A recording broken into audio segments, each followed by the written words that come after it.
Nak cukup ni long pula payah nak dapat. Kita cakap in reality. Apa salahnya menikah kat dulu, belanja 50 riyal ke apa-apa, lepas pada tu kita kena fikir, kalau awak nak nikah ni, yang pertama sekali awak nak bina hidup awak. Jadi cara nak bina, jangan mulakan binaan hidup dengan berhutang. Start hutang.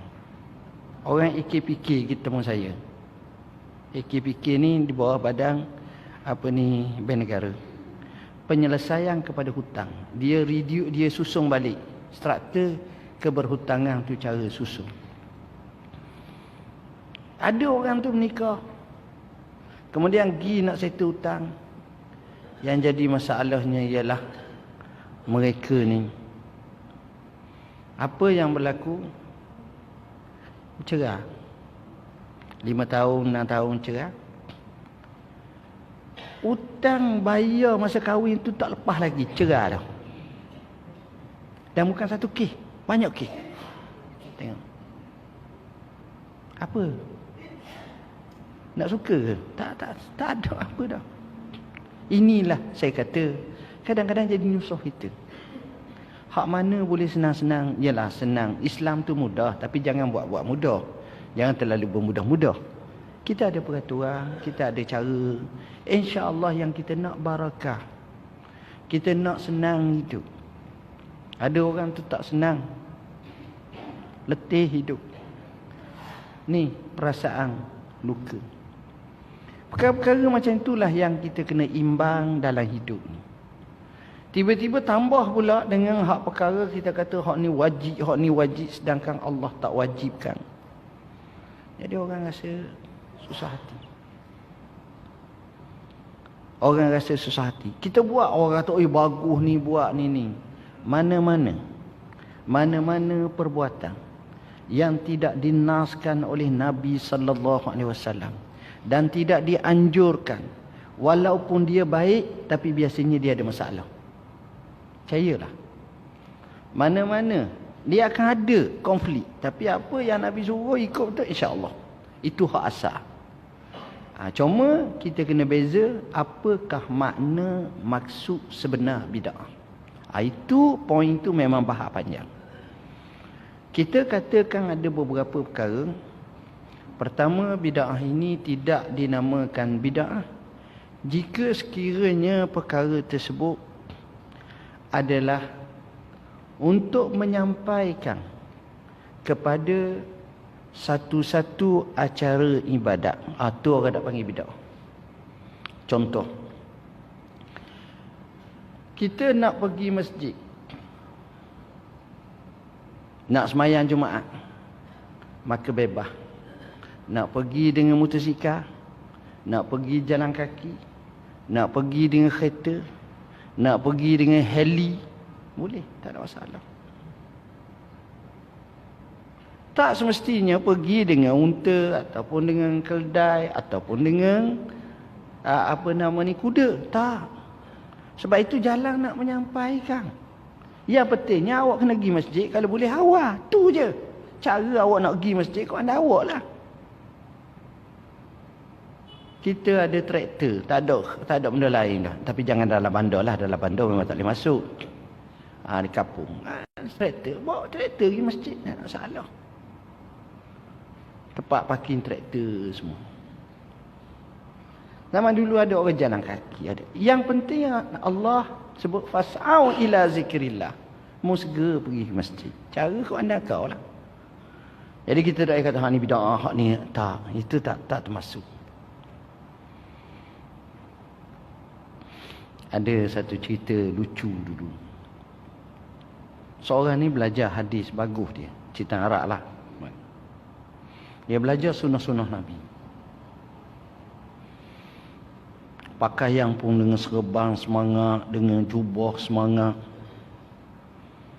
Satu hari, kawan dia ajak dia mari rumah makan. Dia kata boleh. Mari. Dia pun mari dengan serban dia, bawa motor.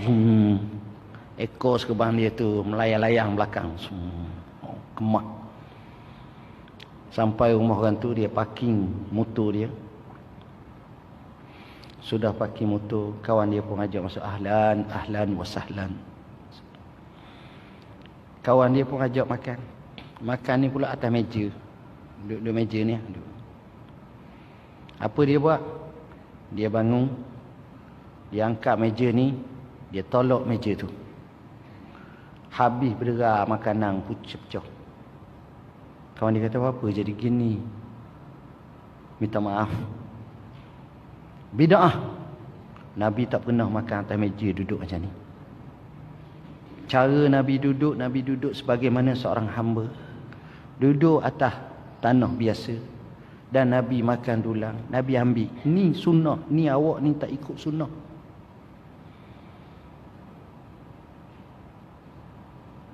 Kawan ni pun termenung. Allah. Ini masalah belajar kita kadang-kadang kalau tak habis jadi macam tu.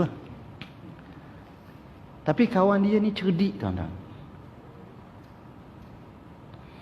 Kawan dia ni nak beri satu pelajaran yang paling berguna pada orang ni. Kawan dia kata, dah tak apalah. Minta maaf lah. Kita buat semula lah. Kita jamu semula. Kawan dia pun ajak keluar. Kawan dia pergi terajang motor dia. Pecah jatuh ke bawah. Kawan dia kata, apa terajang motor aku ke bawah? Wallahi, Nas menunjukkan Nabi tak pernah naik Scrambler Honda. Nabi tak pernah. Dalam riwayat menunjukkan Nabi naik unta, Nabi naik kuda, Nabi naik keldai. Itu sahaja. Dan satu lagi Nabi naik borok. Ini bid'ah, Syekh. Bid'ah. Baru faham. Sebab kena baiki motor pula. Apa maksud saya? Tuan-tuan, itulah perkara yang menyampaikan kepada sesuatu acara ibadat, dia bukan bid'ah. Ini perkembangan semasa. Yang penting dia mau pergi masjid. Nak pergi dah kita kaya telajak. Nak pergi masjid dengan heli. Boleh ya. Tapi kena ada tempat parking. Nah heli tu. Naik zoom. Dah awak kaya. Tak apa. Tak kaya pun kalau apa-apa ke dana, tapi rumah dekat masjid tak pergi, tak baik juga. Itu poin pertama.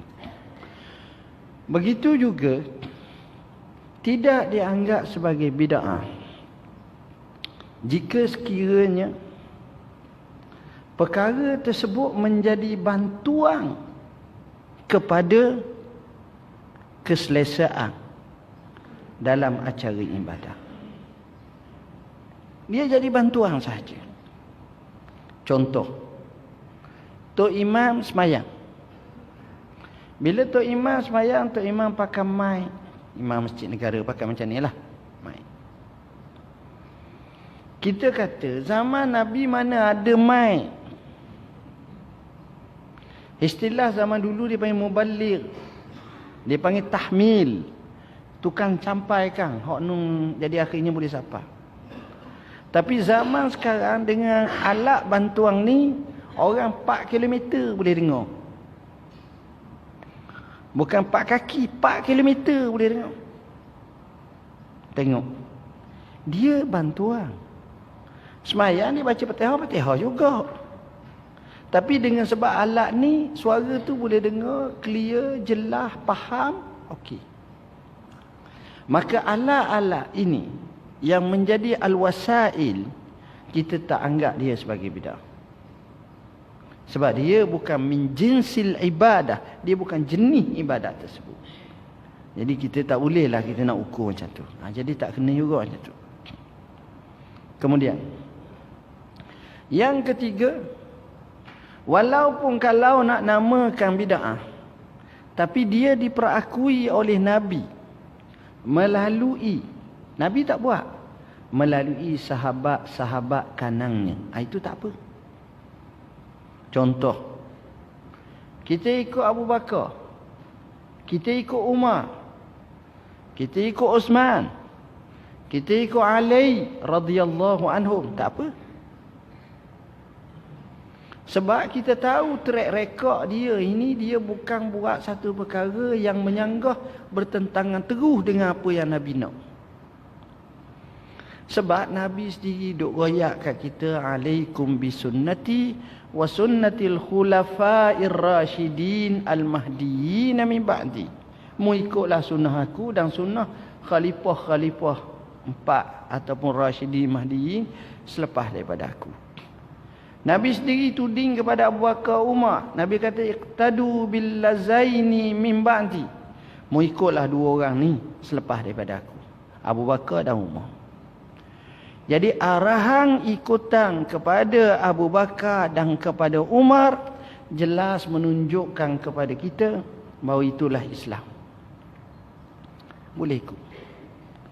Makanya zaman Nabi, kalau semayang tarawih, seorang-seorang, 2-3 orang gitu je. Hari malam Ramadan, mari masjid semayang. Ada. Nabi pula semayang malam pertama, malam kedua, malam ketiga, ramai orang ikut, dia tak pergi dah. Dia kata, khasyitu an tufrada alaikum, aku bimbang takut difardukan atas kamu. Rasulullah sallallahu alaihi wasallam wafat. Zaman Sayyidina Abu Bakar, malam Ramadan masing-masing pakai mayang seorang-seorang di masjid. Oh ni semayang, ni mayang gitu ya. Abu Bakar perintah 2 tahun lebih, daripada 11 Hijrah sampai 13, mati Abu Bakar, wafat. Naik Sayyidina Umar. Sayyidina Umar pun tengok macam tu, orang pun ramai malam-malam Ramadan. Sayyidina Umar kata, alangkah baiknya kalau kita kumpulkan mereka semua, semayang berimamkan kepada satu imam. Maka dia panggil Ubay. Maka dia kata, Ubay, kau lead lah semayang ni, kau jadi imam. Semayang tarawih berimam. Ni zaman Sayyidina Umar. Bila buat tu nampak teratur, kemah. Sayyidina Umar kata, nikmatil bid'atu hazihi. Sebaik-baik bid'ah itu ini dia. Semayang wujud, tapi dalam bentuk kumpulan, dalam bentuk ramai-ramai, di bawah satu imam, dalam masjid. Ini yang dimulakan oleh siapa? Oleh Sayyidina Umar. Maknanya, Nabi melesengkan dia. Seolah-olah Nabi suruh ikut, kita ikut dia. Dan cara dia pun tak salah. Ijtihad dia. Jadi perkara-perkara macam ini, tu juga orang tak panggil sebagai bid'ah. Begitu juga jika sekiranya sabitan nas sekalipun tidak kuat sangat, maka kita tak boleh anggap sebagai bid'ah.